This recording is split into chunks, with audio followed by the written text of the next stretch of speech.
du Père et du Fils et du Saint-Esprit. Que Dieu, notre Père, et Jésus-Christ, notre Sauveur, vous accordent la grâce et la paix. Dieu nous appelle à la vie en abondance et sans fin. Approchons-nous de lui avec confiance et laissons-nous toucher par sa miséricorde infinie.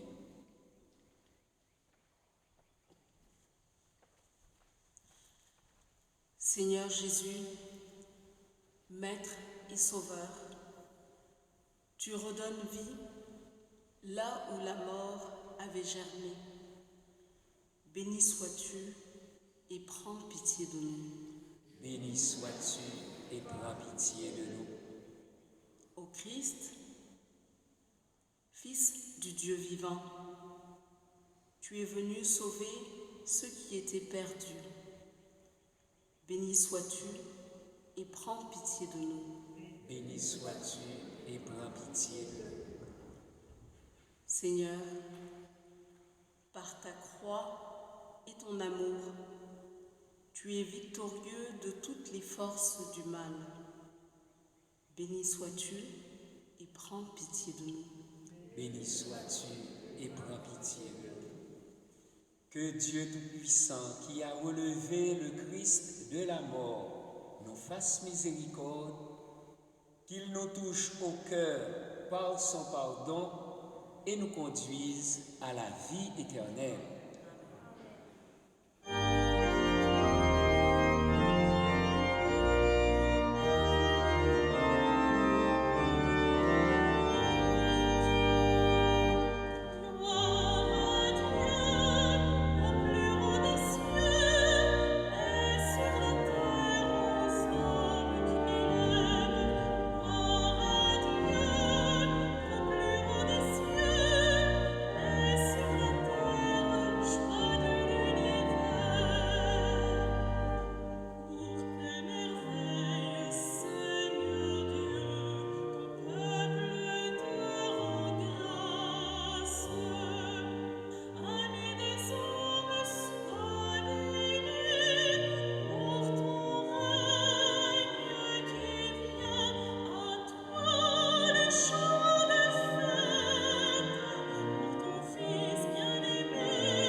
Prions le Seigneur.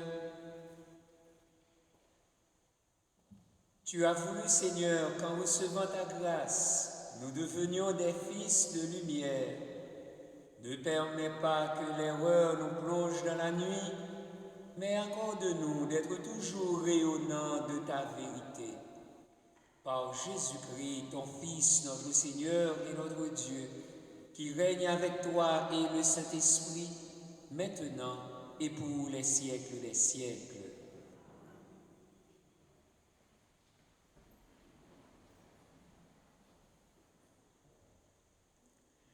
Lecture du livre de la sagesse. Dieu n'a pas fait la mort. Il ne se réjouit pas de voir mourir les êtres vivants. Il les a tous créés pour qu'ils subsistent. Ce qui naît dans le monde est porteur de vie. On n'y trouve pas de poison qui fasse mourir. La puissance de la mort ne règne pas sur la terre, car la justice est immortelle. Dieu a créé l'homme pour l'incorruptibilité. Il a fait de lui une image de sa propre identité. C'est par la jalousie du diable que la mort est entrée dans le monde. Ils en font l'expérience, ceux qui prennent parti pour lui. Parole du Seigneur.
Lecture de la deuxième lettre de Saint Paul apôtre aux Corinthiens. Frères, puisque vous avez tout en abondance, la foi, la parole, la connaissance de Dieu, toutes sortes d'empressements et l'amour qui vous vient de nous, qu'il y ait aussi abondance dans votre don généreux. Vous connaissez en effet le don généreux de notre Seigneur Jésus-Christ. Lui qui est riche, il s'est fait pauvre à cause de vous, pour que vous deveniez riches par sa pauvreté. Il ne s'agit pas de vous mettre dans la gêne en soulageant les autres. Il s'agit d'égalité. Dans la circonstance présente, ce que vous avez en abondance comblera leurs besoins, afin que, réciproquement, ce qu'ils ont en abondance puisse combler vos besoins, et cela fera l'égalité. Comme dit l'Écriture à propos de la manne, celui qui en avait ramassé beaucoup n'eut rien de trop. Celui qui en avait ramassé peu ne manqua de rien. Parole du Seigneur.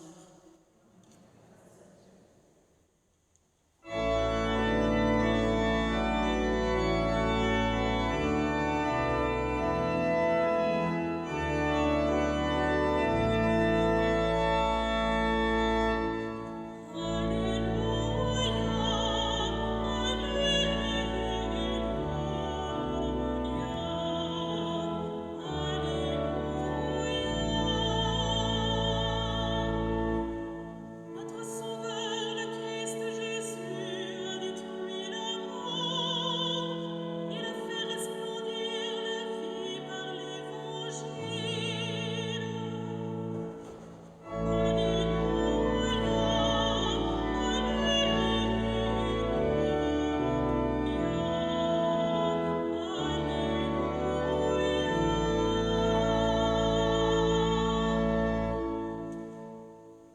Le Seigneur soit avec vous. Évangile de Jésus-Christ selon saint Marc.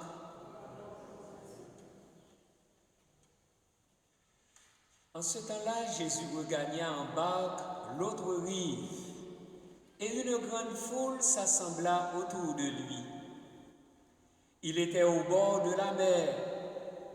Arrive un des chefs de synagogue, nommé Jaïr. Voyant Jésus, il tombe à ses pieds et le supplie instamment. Ma fille, encore si jeune, est à la dernière extrémité. Viens lui imposer les mains pour qu'elle soit sauvée et qu'elle vive. Jésus partit avec lui, et la foule qui le suivait était si nombreuse qu'elle l'écrasait. Or, une femme qui avait des pertes de sang depuis 12 ans, elle avait beaucoup souffert du traitement de nombreux médecins, et elle avait dépensé tous ses biens sans avoir la moindre amélioration. Au contraire, son état avait plutôt empiré. Cette femme donc, ayant appris ce qu'on disait de Jésus, vint par derrière dans la foule et toucha son vêtement. Elle se disait en effet, si je parviens à toucher seulement son vêtement, je serai sauvée.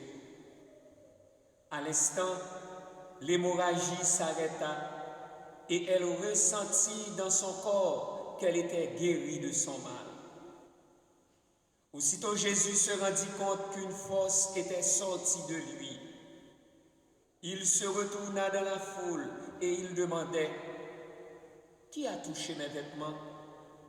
Ses disciples lui répondirent, « Tu vois bien la foule qui t'écrase et tu demandes qui m'a touché ?» Jésus lui regardait tout autour pour voir celle qui avait fait cela. Alors la femme, saisie de crainte et toute tremblante, sachant ce qui lui était arrivé, vint se jeter à ses pieds et lui dit toute la vérité. Jésus lui dit alors, « Ma fille, ta foi t'a sauvée. Va en paix et sois guérie de ton mal. » Comme il parlait encore, des gens arrivent de la maison de Jaïr, le chef de synagogue, pour dire à celui-ci, « Ta fille vient de mourir. À quoi bon déranger encore le maître ?» Jésus, surprenant ces mots, dit au chef de synagogue, « Ne crains pas, crois seulement. » Il ne laissa personne l'accompagner, sauf Pierre, Jacques et Jean, le frère de Jacques. Ils arrivent à la maison du chef de synagogue. Jésus voit l'agitation et des gens qui pleurent et poussent de grands cris. Il entre et leur dit, « Pourquoi cette agitation et ces pleurs? L'enfant n'est pas morte, elle dort. » Mais on se moquait de lui. Alors il met tout le monde dehors, prend avec lui le père et la mère de l'enfant et ceux qui étaient avec lui, puis il pénètre là où reposait l'enfant. Il saisit la main de l'enfant et lui dit, « Talitha koum », ce qui signifie, « Jeune fille, je te le dis, lève-toi ». Aussitôt la jeune fille se leva et se mit à marcher. Elle avait en effet 12 ans.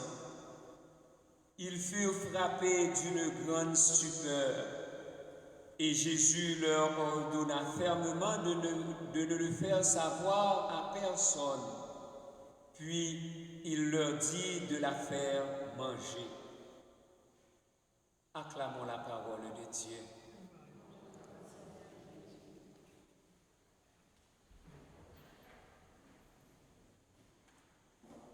De dimanche en dimanche, la liturgie nous fait poser avec plus d'insistance la même question. Qui donc est Jésus de Nazareth pour parler et agir comme il le fait? Ainsi, l'évangéliste Marc nous rapporte aujourd'hui la guérison de l'hémorroïs et la résurrection de la petite fille de Jaïr, comme deux récits de miracles emboîtés l'un dans l'autre.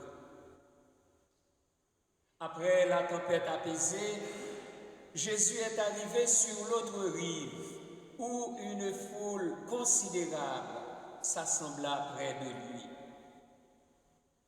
Jaïr, un de ceux qui dirigent les offices à la synagogue, se présenta et fait à Jésus une triple demande en le suppliant. « Ma fille, encore si jeune, est mourante. Viens lui imposer les mains pour qu'elle soit sauvée et qu'elle vive. » Aussitôt, Jésus part avec Jaïr et la foule. En chemin, s'introduit en cachette cette femme qui avait une perte de sang depuis 12 ans. Saint Marc souligne de plus qu'elle était très souffrante et pauvre, mais son cas empirait. Peut-être, avec ces Paul, on conviendrait spirituellement que cette femme, dans sa misère extrême, vient quêter de l'abondance des grâces de Jésus. Par son état de santé, par sa situation d'impureté légale, cette femme ne devait pas être là. Cependant, voulant être guérie en toute discrétion, voire superstitieusement, elle osa par derrière toucher la frange du vêtement de Jésus. À l'instant même, elle fut guérie. Combien de personnes malades, on dirait des anonymes dans nos lieux de culte, des non-pratiquants qui, dans le secret de leur vie, osent toucher Jésus. Osez toucher Jésus dans les vagues de vos tourments. C'est affirmer votre confiance, dépasser votre peur pour implorer la guérison. Et voilà qu'une force était sortie de Jésus. Les disciples n'ont pas pu comprendre ce mystère. Et pourtant, Jésus choisit de sortir cette femme de son anonymat. Il entre en relation avec elle. « Ma fille, ta foi t'a sauvée. Va en paix et sois guérie de ton mal. » Non seulement la femme est guérie, mais elle est sauvée. Et cette fois-ci, c'est Jésus qui l'a touchée, c'est Jésus qui l'a transformée. Autrement dit, il n'y a pas de maladie incurable devant le pouvoir de Jésus. Il est le sauveur pour tous ceux, pour toutes celles qui croient en son nom. Après cette guérison imprévue sur la route, Jésus va affronter la mort d'une petite fille de 12 ans. On vient annoncer à Jaïr, « Ta fille vient de mourir. À quoi bon déranger encore le maître ?» Sous-entendu, c'est inutile. Il est trop tard. Car ils estiment que le pouvoir de Jésus se limite à faire des guérisons, mais il ne pourra rien faire pour une personne déjà morte. Même réaction observée chez Marthe, la sœur de Lazare. « Seigneur, si tu étais là, mon frère ne serait pas mort. Jean chapitre 11, verset 32. Et Jésus, qui a entendu le message des serviteurs de Jaïr, lui dit, ne crains pas, crois seulement. Comme à Jaïr, sur le chemin de Dieu, avec l'Église, cette foule immense de témoins, Jésus nous invite à aller plus loin dans la foi, à persévérer dans notre foi en la toute-puissance de Dieu. Arrivé chez Jaïr, Jésus affirme, l'enfant n'est pas morte, elle dort, mais on se moquait de lui. En effet, dans la conscience collective, la mort scelle un point de non-retour à la vie. Jésus met les agités et les moqueurs dehors, car ce qu'il va faire va au-delà d'une guérison. Il va ressusciter la fille, la petite fille morte de 12 ans. Jésus ne laisse personne l'accompagner, sinon Pierre, Jacques et Jean, puis le père et la mère de l'enfant. Ainsi donc, Jésus a choisi ceux qui seront les témoins de sa résurrection.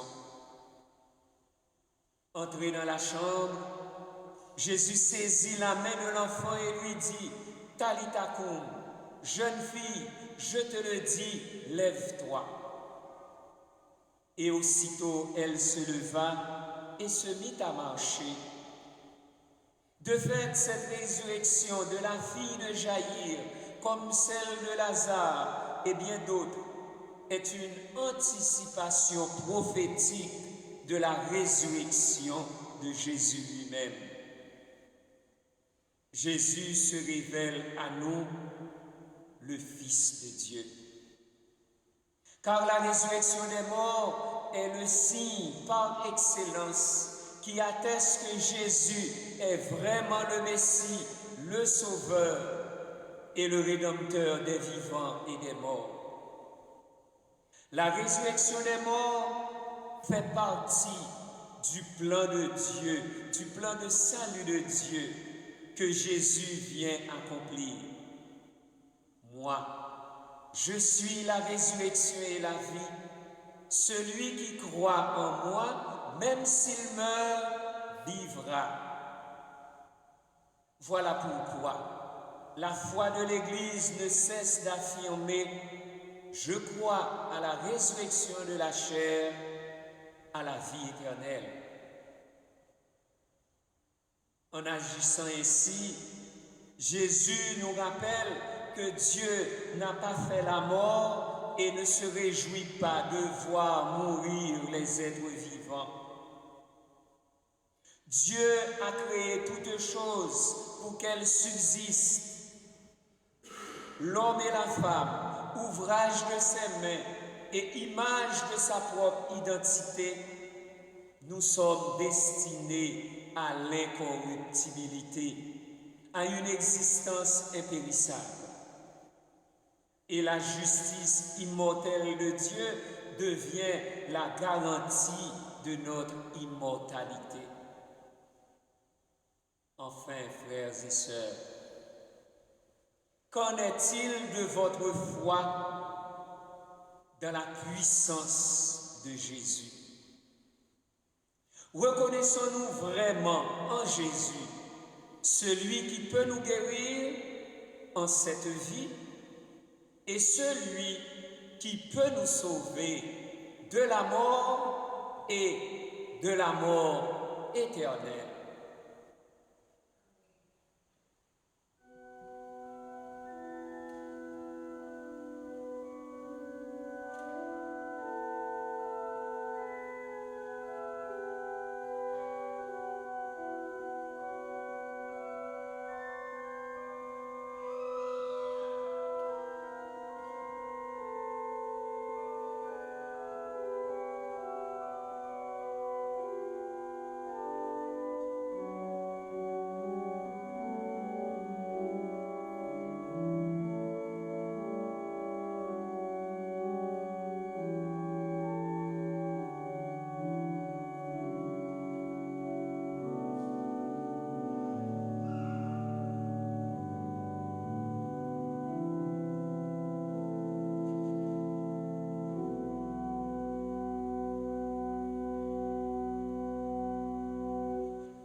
professons la foi de l'Église avec le symbole des apôtres. Je crois en Dieu, le Père Tout-Puissant, Créateur du ciel et de la terre, et en Jésus-Christ, son Fils unique, notre Seigneur, qui a été conçu du Saint-Esprit, est né de la Vierge Marie, a souffert sous Ponce Pilate, a été crucifié, est mort et a été enseveli, est descendu aux enfers le troisième jour, est ressuscité des morts, est monté aux cieux, est assis à la droite de Dieu le Père Tout-Puissant, d'où il viendra juger les vivants et les morts.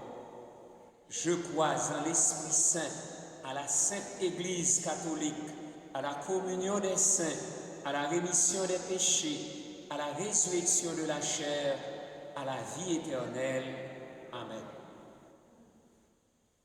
Inspirés par l'audace de la femme et la confiance de Jaïr dans le récit évangélique, approchons-nous du Seigneur en lui offrant notre prière qui saura l'émouvoir. Que ton amour, Seigneur, soit sur nous comme notre espoir est en toi. Que ton amour, Seigneur, soit sur nous comme notre espoir est en toi. Aux responsables des centres de spiritualité et des lieux d'accueil en Église, que le Seigneur accorde la foi, la force et l'audace de son amour. Que ton amour, Seigneur, soit sur nous comme notre espoir est en toi.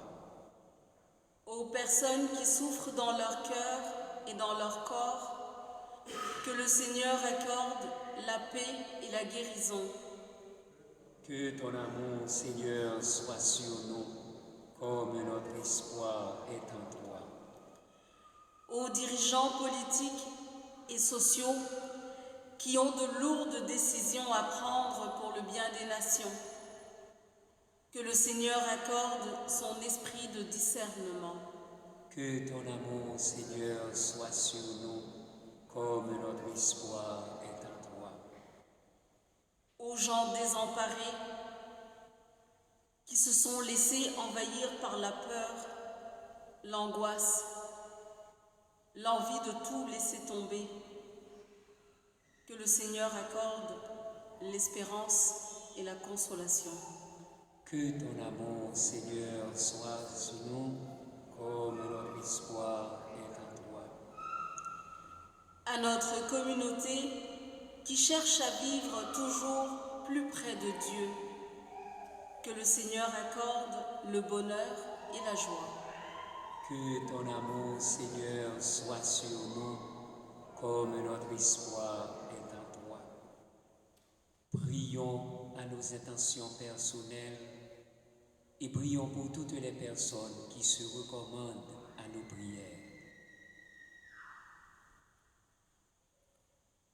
Père céleste, source de toute vie, viens renouveler les forces de ton Église en prière et daigne exaucer ce qu'elle te demande dans la confiance. Nous t'en prions par Jésus, le Christ, notre Seigneur.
prions ensemble au moment d'offrir le sacrifice de toute l'Église. Pour la gloire de Dieu et le salut du monde. Dieu qui agit avec puissance dans tes sacrements, fais que le peuple assemblé pour te servir soit accordé à la sainteté de tes propres dons. Par Jésus, le Christ, notre Seigneur. Le Seigneur soit avec vous. Élevons notre cœur. Rendons grâce au Seigneur notre Dieu. Vraiment, il est juste et bon de te rendre gloire, de t'offrir notre action de grâce toujours et en tout lieu. À toi, Père très saint, Dieu éternel et tout-puissant, par le Christ notre Seigneur. Dans le mystère de sa Pâque, il a fait une œuvre merveilleuse. Car nous étions esclaves de la mort et du péché, et nous sommes appelés à partager sa gloire. Nous portons désormais ces noms glorieux: nation sainte, peuple racheté, race choisie, sacerdoce royal. Nous pouvons annoncer au monde les merveilles que tu as accomplies, toi qui nous fais passer des ténèbres à ton admirable lumière. C'est pourquoi, avec les anges et tous les saints, nous proclamons ta gloire en chantant d'une seule voix.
Toi qui es la source de toute sainteté, nous voici rassemblés devant toi et dans la communion de toute l'Église, en ce premier jour de la semaine, nous célébrons le jour où le Christ est ressuscité d'entre les morts. Par lui que tu as élevé à ta droite, Dieu notre Père, nous te prions. Sanctifie ces offrandes en répandant sur elles ton esprit, qu'elles deviennent pour nous le corps et le sang de Jésus, le Christ, notre Seigneur. Au moment d'être livré et d'entrer librement dans sa passion, il prit le pain, il rendit grâce. Il le rompit et le donna à ses disciples en disant: prenez et mangez-en tous. Ceci est mon corps livré pour vous.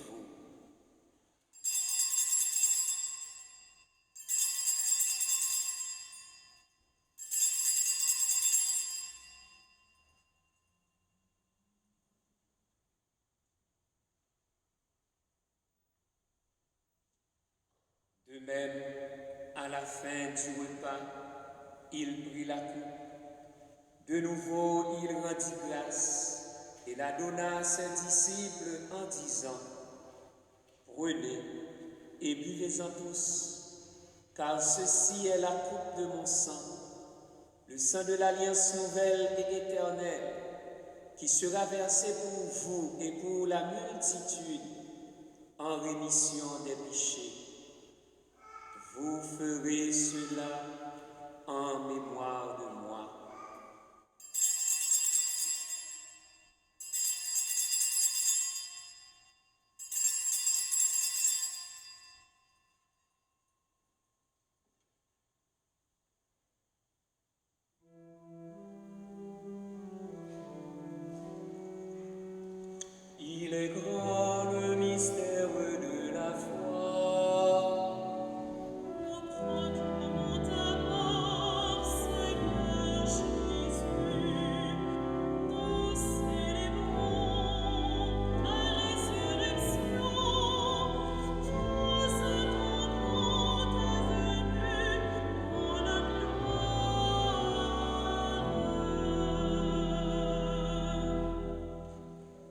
faisant ici mémoire de la mort et de la résurrection de ton Fils, nous t'offrons, Seigneur, le pain de la vie et la coupe du salut. Et nous te rendons grâce, car tu nous as choisis pour servir en ta présence. Humblement, nous te demandons qu'en ayant part au corps et au sang du Christ, nous soyons rassemblés par l'Esprit Saint en un seul corps. Souviens-toi, Seigneur, de ton Église répandue à travers le monde. Fais-la grandir de ta charité avec le pape François, notre évêque Christian et tous ceux qui ont la charge de ton peuple. Souviens-toi aussi de nos frères qui se sont endormis dans l'espérance de la résurrection. Souviens-toi de Flavia Saint-Louis, de Gilles Toussignan et de tous les hommes qui ont quitté cette vie. Reçois-les dans ta lumière auprès de toi. Sur Gina Romain, en l'honneur de Notre-Dame du Perpétuel Secours. Sur Jimmy Diligent, Stanley Charles, Marie-Renée Charles Landrin, Gary Georges, Renan Joseph, et sur nous tous enfin, nous implorons ta bonté. Permets qu'avec la Vierge Marie, la bienheureuse Mère de Dieu, avec Saint Joseph son époux, avec les apôtres, Saint Vincent de Paul et les saints de tous les temps qui ont vécu dans ton amitié, nous ayons part à la vie éternelle et que nous chantions ta louange par Jésus-Christ, ton Fils bien-aimé. Par lui, avec lui et en lui, à toi, Dieu le Père Tout-Puissant, dans l'unité du Saint-Esprit, tout honneur et toute gloire, pour les siècles des siècles.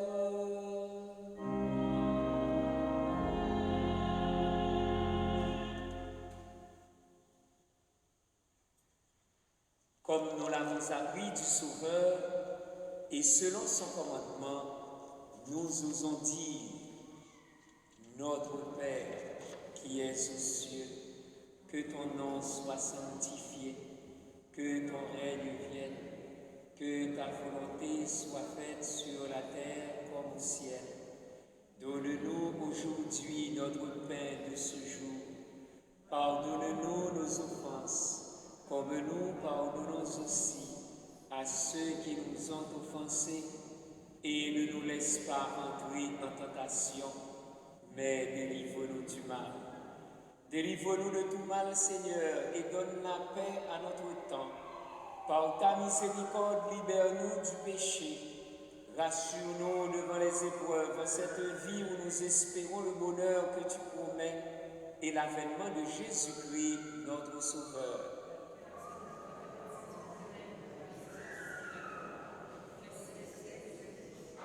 Seigneur Jésus-Christ, tu as dit à tes apôtres: je vous laisse la paix, je vous donne ma paix. Ne regarde pas nos péchés, mais la foi de ton Église. Pour que ta volonté s'accomplisse, donne-lui toujours cette paix et conduis-la vers l'unité parfaite, toi qui règnes pour les siècles des siècles. Que la paix du Seigneur soit toujours avec vous. Oh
Dieu qui enlève le péché du monde.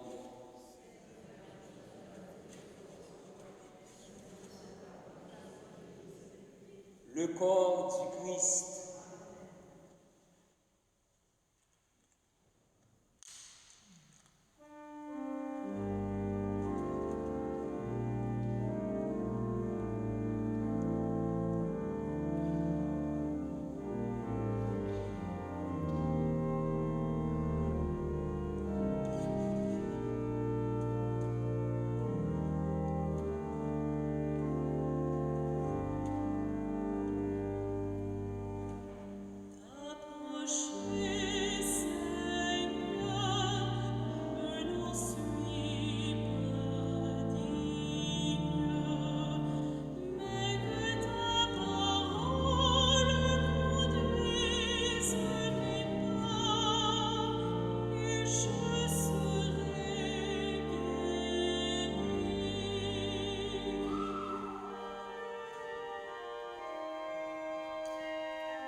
Le Seigneur,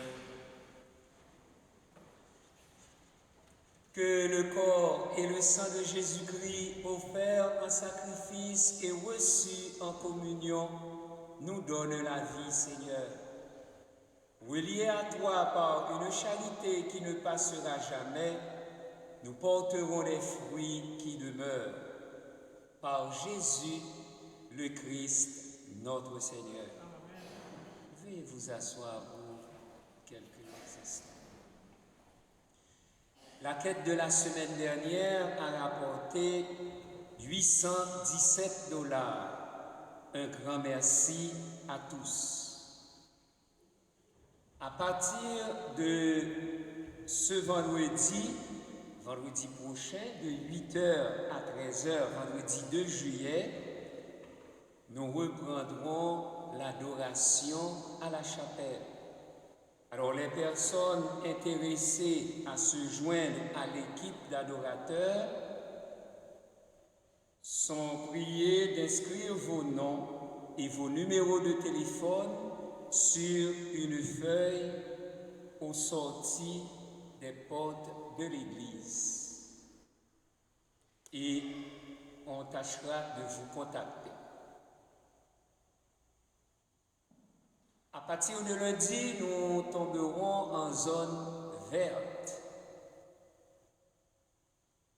Le comité pastoral s'était réuni et nous avons décidé de garder, à partir de la semaine prochaine, les mêmes directives, les mêmes restrictions sanitaires, le nettoyage des mains autant que possible, la communion, vous restez à votre place, il n'y a pas jusqu'à maintenant de chant de l'assemblée, sauf à partir du moment que vous êtes assis, vous pouvez enlever votre masque.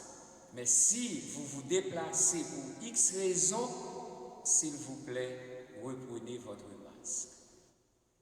Un grand merci à chacun et à chacune de vous.